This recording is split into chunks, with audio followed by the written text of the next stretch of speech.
قاضی یہی لباس پہنتے تھے، مثلا جو گورنمنٹ میں جج ہوتے تھے، بڑے رئیس لوگ تھے، اسی طرح کے کپڑے پہنتے تھے۔ اب بھی عربوں میں جائیں، عرب عراق میں قبائل میں جو قبائل کے شیوخ ہیں وہ پگڑی نہیں پہنتے، سر پہ ایک دستار ڈالتے ہیں، لیکن بقیہ وہی لباس وہی ہوتا ہے، قبا اور عبا ہوتا ہے ان کے پاس۔ لیکن اس زمانے فخیر اللباس کل زمان لباس اہل۔ اچھا آگے جائیں گا، یہاں پہ حدیث نمبر 2 دیکھیں، معلّہ ابن خنیس روایت کرتا ہے امام صادق علیہ السلام سے، ان امیر المؤمنین علیہ السلام کان عندکم فأتى بنی دیوان۔ امیر المؤمنین علیہ السلام عراق میں تھے، کوفے میں تھے، بازار میں آ گئے، واشترى 3 اثواب بدینار۔ امیر المؤمنین علیہ السلام آئے، انہوں نے 3 کپڑے لیے، 3 کپڑے خریدے۔ ایک انہوں نے خریدا ایک قمیص، جو 3 کے 3 تھے، ان کی قیمت تینوں کے 3 کتنا تھا؟ 1 دینار۔ اچھا یعنی بہت سستا لباس۔ القمیص الى فوق الكعب، ان کی جو قمیص پیرہن انہوں نے خریدی وہ پیر تک پہنچتا تھا، کعب یعنی پشت ہوتا ہے وہاں تک پہنچتا۔ ابھی آئے گا انشاءاللہ روایات، ہم مزید بہت بتائیں گے امیر المومنین علیہ السلام کا لباس کیسے تھا، وہ بتائیں گے انشاءاللہ۔ والازار الى نصف الساق، ازار، اچھا میں نے کہا نا کہ وہ اس زمانے میں جو قمیص پہنتے تھے مرد، بہت سارے تو قمیص ہی نہیں پہنتے تھے، بہت سارے صرف وہ ایک ردا ڈالتے تھے کندھوں پر، اور رسول اللہ صلی اللہ علیہ وآلہ وسلم بھی ہمیشہ قمیص نہیں پہنتے تھے۔ جو لوگ قمیص پہنتے تھے وہ قمیص کے نیچے کیا پہنتے تھے؟ وہ ازار پہنتے، یعنی دوتی پہنتے تھے۔ دوتی کتنی لمبی تھی ان کی؟ بھلے الى نصف الساق، وہ کیفز انگلش میں بولتے ہیں، کیفز کیا بولتے ہیں؟ پیر اور زانو کے درمیان جو حصہ ہوتا ہے اس کے درمیانے تک، وہاں تک ساقفہ، وہاں تک نصف تک وہ پہنچتا تھا ان کی دوتی۔ سلام اللہ علیہ وروح لہ الفداء، اللہم صل علی محمد و آل محمد۔ والردا، اور کندھوں پہ ڈالنے کے لیے انہوں نے ردا خریدا۔ میں نے کہا نا ازار، معذر دوتی کو بولتے ہیں، ازار بھی کبھی دوتی کو بولتے ہیں۔ اگر ازار دوتی کے لیے استفادہ ہو پھر تو ردا وہ کس کو بولتے ہیں؟ جو کندھوں پہ ڈالتے ہیں۔ جو ردا انہوں نے لیا، وہ ردا بھی وہ عبا نہیں ہوتی میرے بھائی، لوگ کہتے ہیں بیوقوف مولوی سمجھتے ہیں کہ ردا عبا کو بولتے ہیں۔ عبا اور چیز ہے، ردا اور ہے۔ ردا ایک چادر ہوتی ہے، بس ایک ٹاول ہوتا ہے، وہ سلا ہوا کپڑا نہیں ہوتا، وہ صرف کٹا ہوا کپڑا ہوتا ہے، کپڑے کا ٹکڑا ہوتا ہے، جیسے حج میں لوگ کندھوں پہ ڈالتے ہیں۔ ان کا ردا جو تھا من بین یدیہ، وہ سامنے سے ان کے سینے مبارک تک پہنچتا تھا، وہ من خلفہ الی الیتیہ، اور پیچھے سے وہ کمر سے بھی نیچے پہنچتا تھا۔ ادھر ڈال دیا نا تو آگے سے سینے مبارک تک اور پیچھے سے کمر سے بھی نیچے۔ ثم رفع یدہ الی السماء، پھر سید المسلمین امیر المؤمنین سلام اللہ علیہ نے اپنے ہاتھ مبارک آسمان کی طرف بلند کیا۔ فلم یزم یحمد اللہ علی ما کسا، مکرر حمد کرتا رہا، شکر خدا تیرا شکر، خدا تیرا شکر کہ تو نے مجھے یہ لباس عطا فرمایا ہے، جب تک وہ اپنے گھر میں داخل ہوئے۔ پھر فرمایا امیر المؤمنین علیہ السلام، ھذا اللباس الذی ينبغي للمسلمین ان يلبسوه، یہ وہ لباس ہے جو سزاوار ہے، بہتر ہے کہ مسلمان اس طرح کا لباس پہنے۔ اب آپ نے دیکھا کہ اس میں نہ قہ ہے نہ لبادہ ہے، کچھ بھی نہیں ہے، دوتی ہے، قمیص ہے، اور ایک ردا ہے، ایک چادر ہے جو کندھوں پہ ڈالا جاتا ہے، ٹھیک ہے نا۔ قال ابو عبداللہ علیہ السلام، امام صادق علیہ السلام نے فرمایا، ولا يقدرون ان يلبسوا هذا اليوم، لیکن آپ یہ لباس ابھی آپ نہیں پہن سکتے، کیوں؟ اگر یہ امیر المومنین علیہ السلام والے لباس، ولو فعلناه، اگر میں اس طرح کا لباس ابھی پہنوں، لقالوا مجنون، لوگ کہیں گے کہ پاگل ہے، کیونکہ کلچر بدل چکا ہے، رواج بدل چکا ہے۔ یہ لباس ہوتا ہے کسٹم کے سے، رواج سے۔ آپ ایک قوم میں جاتے ہیں، عربوں میں جاتے ہیں، مثلا آپ پاکستان والا کپڑا پہنو، ہو سکتا ہے عرب نوجوان آپ کا مذاق اڑائیں، ٹھیک ہے کہ نہیں؟ آپ کیلیفورنیا میں آ جائیں، آپ کپڑے پہنے کہاں کے؟ وہ بنگلہ دیش والے کپڑے، تو لوگ مذاق تو اڑائیں گے نا۔ اگر میں اسی طرح کے کپڑے اب پہنوں، لوگ کہیں گے کہ پاگل ہو گیا ہے۔ لقالوا مجنون ولقالوا مرائی، لوگ کہیں گے کہ یہ ریا کر رہا ہے، دکھاوے کے لیے کپڑے پہنا ہے۔ واللہ تعالی یقول، اللہ تعالی فرماتا ہے، وثیابک فطہر، وثیابک فطہر، اپنے کپڑوں کو صاف رکھو، یعنی اس کا مطلب یہ وثیابک ارفعها ولا تجرها، اپنے کپڑوں کو، یعنی اگر آپ نے دوتی باندھ رکھا ہے، قمیص باندھ رکھا ہے، اتنا لمبا نہ ہو کہ وہ زمین پر کھینچا جائے، اتنا لمبا نہ ہو، اس کو زمین سے اوپر رکھنا چاہیے۔ وَإِذَا قَامَ الْإِمَامُ الْمُنْتَظَرُ سلام اللہ علیہ، اور جب وہ تشریف لائیں گے شہنشاہ زمانہ سلام اللہ علیہ، کھانا هذا اللباس، یہ لباس ہوگی لوگوں، امیر المؤمنین علیہ الصلوۃ والسلام والی لباس۔ ملاحظہ فرمائیے وہی لباس جو ہم نے آپ کو بتایا، ایک اور روایت میں بھی اس کا ذکر ہے، ایک اعرابی وہی طرح دوتی وغیرہ پہن کے آیا۔ یہ کتاب المحاسن ہے، احمد ابن محمد خالد برقی صاحب کی، تبع دار الکتب الاسلامیہ قم ایران میں کتاب چھپی ہے۔ یہاں پہ ملاحظہ فرمائیے صفحہ نمبر 89 میں، حدیث نمبر 37 میں، امام صادق علیہ السلام نے فرمایا، جاءنی ابن عم، میرا چچا زاد بھائی میرے پاس آیا، کان وہ بادیہ نشین، مجنون، پاگل آدمی، اعرابی بادیہ نشین جو صحرائی عرب ہوتے ہیں، وہ مجنون پاگل آدمی ہے، اس کیوں؟ علیہ ازار، اس نے ایک دھوتی پہن رکھا تھا، وہ تیلسان بھی اس ایک کپڑا ہوتا تھا جو کندھوں پہ ڈالا جاتا. میں نے کہا نا الفاظ بہت ہیں جو کپڑے بغیر سلائی کے ہوتے ہیں. عربوں میں اس زمانے میں بہت سارے ہوتے تھے اور ہر ایک کے لیے مختلف الفاظ ہوتے تھے. کندھوں پہ ایک رکھا ہے، دھوتی پہن رکھا ہے، تو وہ پاگل جیسا وہ میرے پاس ہے. اس کے جوتے اس کے ہاتھ میں تھے، اس نے یہ وہ کہا، پھر میں نے اس کا جواب دیا. تو دیکھا کہ اس روایت میں ایسے شخص کو امام علیہ الصلوۃ والسلام نے کیا کہا کہ یہ پاگلوں جیسا اس نے حلیہ بنا رکھا ہے، کیونکہ زمانہ بدل چکا تھا. اب لباس رسول اللہ صلی اللہ علیہ وسلم کیسے تھا عزیزو؟ ملاحظہ فرمائیے کہ میں آپ کو لباس سید الانبیاء صلی اللہ علیہ وسلم دکھاؤں. الفروع من الکافی، چاپ دار الکتب الاسلامیہ، جزء سادس، جو تہران میں چھپی ہوئی کتاب ہے. صفحہ نمبر 450 میں البسوا الثياب من القطن فانه لباس رسول اللہ صلی اللہ علیہ وآلہ وسلم. امیر المؤمنین علیہ السلام نے فرمایا کہ تم کاٹن کی لباس پہنا، کپاس سے بنی ہوئی لباس پہنا کرو، کیونکہ وہی رسول اللہ صلی اللہ علیہ وسلم سنا، وہی وہ ہماری لباس بھی ہے، ہمارا بھی کپڑا وہی ہے. ولم يكن يلبس الصوف والشعر الا من علة. اور رسول اللہ صلی اللہ علیہ وآلہ وسلم جو وول کا کپڑا ہوتا ہے نا، فارسی میں پشم بولتے ہیں، اس کا جو کپڑا بنا ہوا ہوتا ہے صوف کا، وول کا کپڑا، انگلش میں وول بولتے ہیں، بغیر کسی سبب کے اگر کوئی بیماری ہوتی تھی تو اس حالت میں پہنتے تھے، کوئی سبب ہوتا تھا تو اس طرح پہنتے تھے، بلا وجہ یہ نہیں پہنتے تھے. عام طور پر ان کا کپڑا کاٹن کا ہوتا ہے. مٹیریل سے ہم بات نہیں کریں گے بھائی. اچھا، مٹیریل سے ہم بات نہیں کریں گے. مٹیریل کیا ہوا کرتی اس زمانے میں؟ اکثر یہی یا تو کپڑے یا تو ابریشم کے ہوتے تھے، یا ابریشم اور صوف کو، ابریشم یا دوسرے مواد کو ملا کر کپڑے ہوتے تھے، یا یہ کہ فرض کریں وہ جانور کے جو کیا بولتے ہیں، فر بولتے ہیں نا انگلش میں، اب اردو میں نہیں معلوم، جو اس کا پوست ہوتا ہے، پوست کے ساتھ، جانور کے پوست کے ساتھ، چھلکے کے ساتھ اس کا وول بھی ہوتا ہے، پشم بھی ہوتا ہے، اس کا ہوتا تھا، فر ہوتا تھا. یا یہ کہ کرابیس ہوتے تھے، کرباسی لباس جو ہاتھ سے بنا ہوا، وہ سب ہاتھ ہی سے بنتے تھے. تو پروڈکشن بہت لو تھا اس زمانے میں. رنگ بھی جو ہوتے ہیں نا، رنگ بھی وہ اکثر بہت ہی سمپل قسم کے رنگ ہوتے تھے. رنگ جو لباس کا لیتے تھے وہ اکثر پودوں سے، یعنی اس سے کپڑوں کا رنگ کیا جاتا ہے. رنگ بھی اتنے، آج کل جو آپ کپڑے دیکھ رہے ہیں بہت شرٹ آ رہے ہیں، بہت رنگ برنگ، قسم قسم اور سستے، پروڈکشن بہت ہے. بنگلہ دیش میں فیکٹری لگا ہے، پاکستان میں فیکٹری لگی ہے، اور کہاں پہ انڈونیشیا میں فیکٹری، چائنا میں فیکٹری. وہ ملینز کے حساب سے قمیض بنا رہے ہیں، کوٹس بنا رہے ہیں، وہ ایکسپورٹ کر رہے ہیں. اس زمانے میں اس طرح نہیں ہوتا تھا. کپڑا بہت ہی قیمتی اور کم، اور پروڈکشن اس کا بہت کم ہی تھا، سب کچھ ہاتھ سے بنتا تھا. تو یہ مٹیریل کے لحاظ سے میرے عزیزو. اب مٹیریل کو آپ چھوڑیں، مٹیریل کے ہم تو حیات کے متعلق جو سامنے سے نظر آ رہا ہے اس کے متعلق بات کریں گے آپ سے. ملاحظہ فرمائیے، یہ کتاب قرب الاسناد، عبداللہ بن جعفر الحمیری رحمہ اللہ کی کتاب، چھاپ مؤسسہ آل البیت علیہ السلام، بہت اچھی، بہت ہی نورانی کتاب ہے روایت و حدیث کی. سال 1900 ہماری کتاب ہے، شیعوں کی کتاب ہے. یہاں پہ صفحہ نمبر 183، حدیث نمبر 680.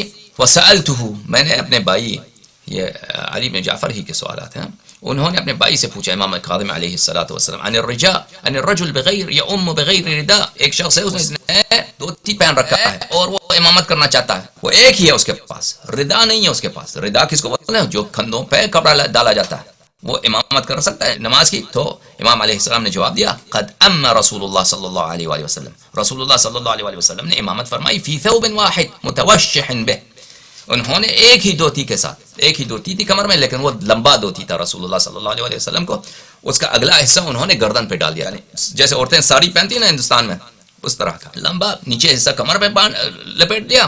اس کا آگے والا حصہ سینے سے آگے لا کے متوشحن، اس کو گردن مبارک پہ، کندھے مبارک پہ رکھ دیا اور پھینک دیا. تو اس کو بولتے ہیں توشح. توشح وہ سیف کو بھی کہتے ہیں توشح، شمشیر کو گردن میں ڈال دینا. تو اس طرح انہوں نے ایک ہی دھوتی تھی. لفظ ہم دھوتی استعمال کرتے ہیں کیوں؟ یہ اردو میں ہوتا ہے نا، لیکن عربی میں زبان ہے ازار ہے، معذر ہے. وہ اسی ایک ہی کے ساتھ انہوں نے نماز پڑھائی سلام اللہ رسول اللہ صلی اللہ علیہ وآلہ وسلم. الفروع من الکافی، جزء الثالث، چھاپ دار الکتب الاسلامیہ. یہاں پہ ملاحظہ فرمائیے صفحہ نمبر 394 میں، یہ رأیت ابا جعفر علیہ السلام، محمد ابن مسلم نے کہا، صلی فی ازار واحد لیس بواسع قد عقدہ علی عنقہ. بلکہ میں نے دیکھا کہ حضرت امام باقر علوم النبیین علیہ الصلوۃ والسلام نماز پڑھ رہے ہیں اور ان کے پاس صرف ایک وہی لگا کے، اور وہ لمبا ہے، دھوتی لمبا ہے، وہ ایک حصہ ان کو انہوں نے لا کے، انہوں نے اس کا اگلا حصہ اس کو اپنے گردن پہ ڈال دیا ہے، گردن پہ بلکہ گرہ لگا دیے اس کو، اتنا لمبا ہے وہ. تو اس طرح انہوں نے نماز پڑھی ہے، نماز ادا فرمایا ہے. ملاحظہ فرمائیے، الفروع من الکافی، چھٹا مجلد ہے اس کی، جلد نمبر 6، یہاں پہ صفحہ نمبر 441، باب اللباس، دوسرا حدیث. اور میں ابھی صرف بات کر رہا ہوں رسول اللہ صلی اللہ علیہ وسلم کے لباس کے مناسبت سے. اب بقیہ ائمہ علیہ السلام کا آئے گا امام باقر علیہ السلام کا بھی ذکر کیا، کیونکہ ایک ہی دھوتی میں ایک ہی ثوب میں نماز پڑھنا ہے، اس کو کوئی غرابت نہیں ہے اس میں. رسول اللہ صلی اللہ علیہ وسلم تو امامت کی اسی ایک ہی لباس میں. فرمایا کہ لبس رسول اللہ صلی اللہ علیہ وآلہ وسلم الطاقہ والساجہ والخمائس. طاقہ والساجہ والخمائس. طاق میرے عزیزوں کس کو بولتے ہیں؟ طاق یہ لفظ زیادہ معلوم نہیں ہے ہمیں، یعنی کتب لغت شارحین نے بھی کہا ضرب من الثياب، کپڑے کی قسم. کپڑے کی قسم، اس سے وضاحت تو نہیں ہوتی، ہمیں پتہ کہ کپڑے کی قسم ہے، اس سے زیادہ وضاحت نہیں کی ہے. بعض مخالفین کے کتب میں ملتا ہے کہ طاقیہ بولتے ہیں چھوٹے سے کس کو؟ ٹوپی کو، جو گرد ہو، جو گول ہو، گول ٹوپی ہو چھوٹا سا، اس کو بولتے ہیں طاقیہ یا طاق. سمجھ میں آ رہی؟ رسول اللہ صلی اللہ علیہ وسلم نے یہ پہنا ہے طاق. اب ہو سکتا ہے مخالفین کے کلام درست ہو، ہم اس پہ اعتماد نہیں کرتے، لیکن طاق یہ زیادہ معلوم نہیں ہے. اچھا، والساج، ساج بھی میرے عزیزو یا اس کی جمع ہے سیاج، وہ تیلسان کی قسم ہے. تیلسان بولتے ہیں وہی کپڑا جو کندھوں پہ ڈالتے ہیں، کبھی سر پہ ڈال دیا. وہ ٹاول ہوتا ہے، ٹاول تولیہ جیسا ہوتا ہے، لمبا سا، سلی ہوئی نہیں ہوتی، اس کو کبھی سر پہ ڈال دیا کبھی کندھوں پہ ڈال دیا، اس کو کہیں گے ساج. جمع اس کے سیاج، وہ تیلسان جو سبز رنگ کی ہو اس کو کہیں گے ساج. خمائس، خمیسہ کی جمع ہے، وہ بھی وہی ہے، وہ جو پشم سے بنتی ہے، وول سے بنتی ہے کپڑا، وہ بھی سلا ہوا کوئی نہیں ہوتا اس میں. سلا ہوا جب آئے گا تو ہم بتائیں گے، سلا ہوا نہیں ہوتا، یہ بھی کپڑا ہوتا ہے. اس پہ 4 یا 2 علامتیں ہوتی ہیں. اب ہمیں نہیں معلوم کہ اس پہ 2 علامتیں ہوتی ہیں، کیسے علامتیں ہوتی ہیں ہم نہیں معلوم. شاید گوشت میں اس کا کوئی کچھ ہو، اس کے کونوں میں کچھ ہو، ابھی واضح وضاحت نہیں ہے. سمجھ میں آ رہی؟ رسول اللہ صلی اللہ علیہ وسلم نے یہ پہنا ہے، انہوں نے فرمایا. اچھا، اس کی کچھ شرح آپ کی خدمت میں پیش کریں. یہ کتاب المخصص ہے. المخصص ابن سیدہ صاحب کی کتاب جو سنہ 458 میں مرے ہیں، اور یہ عربی زبان کے بہت ہی اچھی کتاب ہے، اس کے ووکیبلری اور اس کے گرامر کی اور اس کے ادب کی. جزء اول، چھاپے دار حیات تراث العربی، بیروت لبنان میں کتاب چھپی ہے. الطیالسہ والاکسیہ ونحوہما. اب تیلسان کی بات کر رہے ہیں. ابھی رسول اللہ صلی اللہ علیہ وسلم نے تیلسان بھی پہنا رکھا ہے، وہ آپ کو بتائیں گے. وَأَمَّا اسم العام التیلسان اخضر وغیرہ فهو الساج. تیلسان اگر سبز رنگ کا ہو، تیلسان وہی کہا نا کہ کندھے پہ ڈالتے ہیں، سر پہ ڈال دیا، وہ تیلسان ہے. وہ سبز رنگ کا ہو تو اس کو کہیں گے ساج. کتاب العین، فراہیدی احمد الفراہیدی نے کہا کہ وہ اگر تیلسان موٹا ہو، وول کا ہو، تو اس کو کہیں گے ساج. اب اللہ جانتا ہے کہ کون حق بولتا ہے. الطاق دیکھو، ضرب من الملابس. ضرب من الملابس. طاق کیا ہے؟ وہ کپڑوں کی قسم ہے. بھائی کپڑوں کی قسم ہے، خدا تجھے ہدایت کرے، زیادہ وضاحت کرو. کپڑوں کی قسم ہمیں کیا؟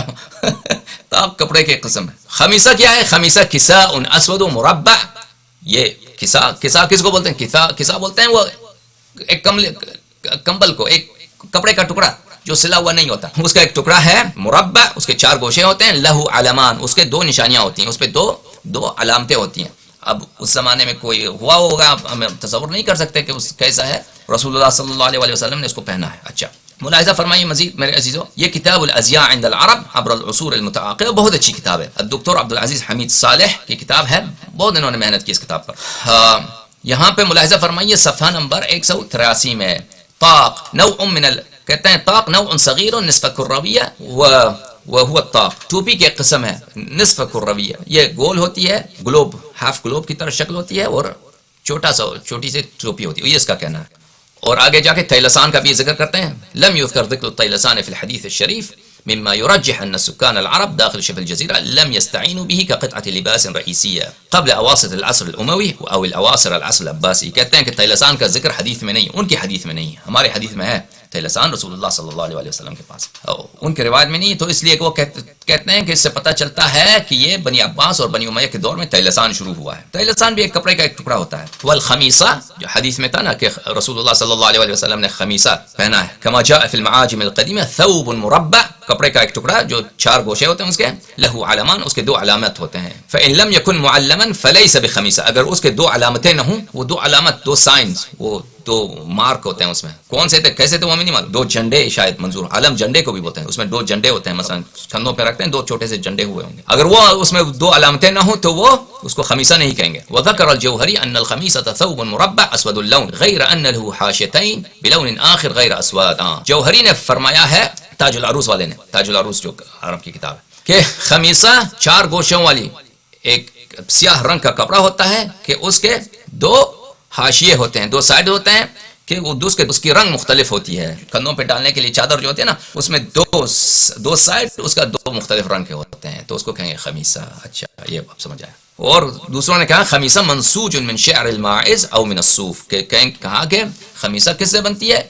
وہ بکری کے بال سے، بکری کے بال سے، بکری کا جو پشم ہوتا ہے اس سے بنتا ہے، یا صوف سے، یا صوف کہیں گے وول کو.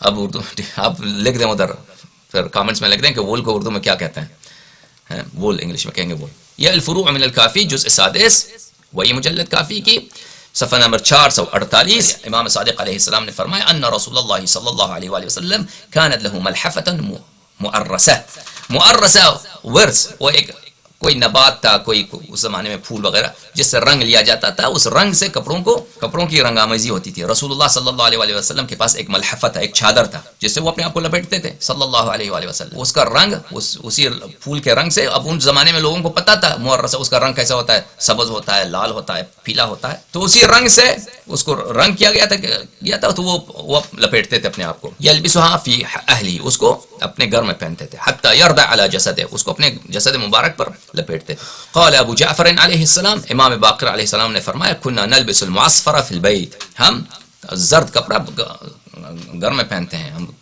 اپنے گھروں میں جو زرد رنگ کا کپڑا ہو اس کو پہننے میں حرج نہیں سمجھتے، پہنتے ہیں.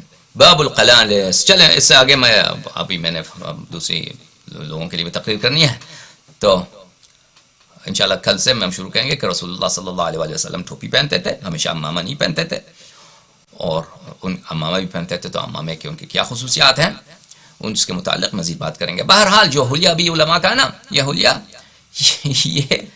حلیہ خوبصورت ہے جیسا بھی ہے، اس کی کوئی شرعی سند نہیں ہے. اب مزید بات ہوگی انشاءاللہ. اللہم صلی علی محمد وآل محمد. اللهم كن لوليك الحجة بن الحسن صلواتك عليه وعلى آبائه في هذه الساعة وفي كل ساعة وليا وحافظا وقائدا وناصرا ودليلا وعينا حتى تسكنه أرضك طوعا وتمتعه فيها طويلا. اللهم صل على محمد وآل محمد. يا علي مداد.